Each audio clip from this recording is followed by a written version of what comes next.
Welcome to another episode of Dr. Jarrett's Science Shenanigans.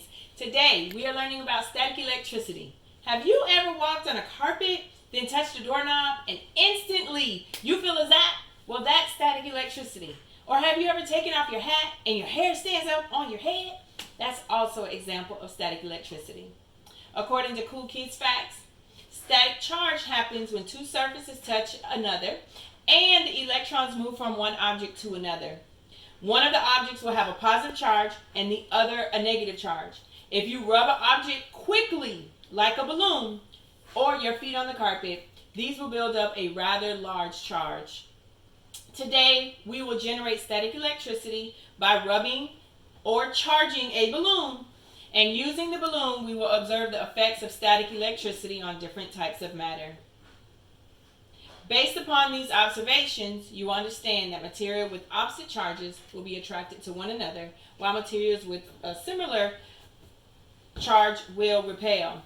So I have these balloons here, and I also have some different types of matter. My balloons keep trying to run away.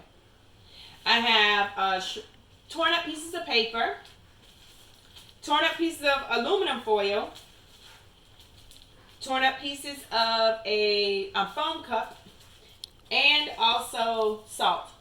And these objects you can find at home or at school and be able to do this activity as well.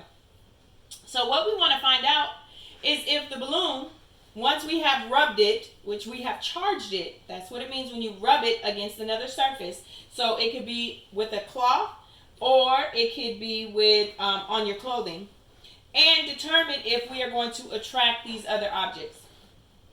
So let's start with the paper first. Let's see what happens. So I'm going to put a couple pieces of the shredded paper, or torn up pieces of paper. And what do you think? Do you think it's going to be able to pick it up? Now mind you, I'm not going to touch it. I'm just going to put the balloon over the top. See? I'm putting the balloon over the top right now. Now I'm going to charge my balloon. So I'm going to rub it really, really fast against my lab coat. I'm rubbing really, really fast.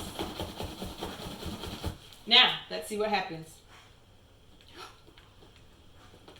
I am making my paper dance because I am attracting now the paper. Before, it was not attracting. Now that I have charged my balloon, I have attracted the paper. So you have a charge that happened. Let's see what will happen now with the aluminum foil. So I put some pieces of aluminum foil down, and what will happen? Oh, they're dancing as well. And that means that they are attracting. If it was repelling, it would not pick up at all. And I have some pieces of foam, so I'm just going to lay those out on my black paper. I'm going to charge my balloon a little bit more. So I'm just rubbing it really, really, really fast. Remember, a static charge happens when two surfaces touch each other. Now, what do you think is going to happen? Do you think we're going to be able to move it or not? Let's see. Oh, there it is. We have one piece that came up. A couple other pieces are moving as well. So that is also a static charge. Now, let's see what happens when we do the salt. So I'm going to roll the salt down. I'm going to charge, add additional charges to the balloon. And let's see what happens with the salt. Look at that. Now, let's see if you at home can do it. I want to know what you did at home to create this activity as well. There's one more thing you can do. And I want you to comment on the video. Tell me if it worked or not. I want you to charge your balloon, and then I want you to see if you can get it to stick to the wall. So, you're going to get a balloon.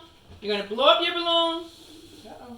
You're going to charge your balloon by rubbing it on a wool substance, a piece of cloth, on your clothes, and then I want you to try to see if you can get it to stick to the wall.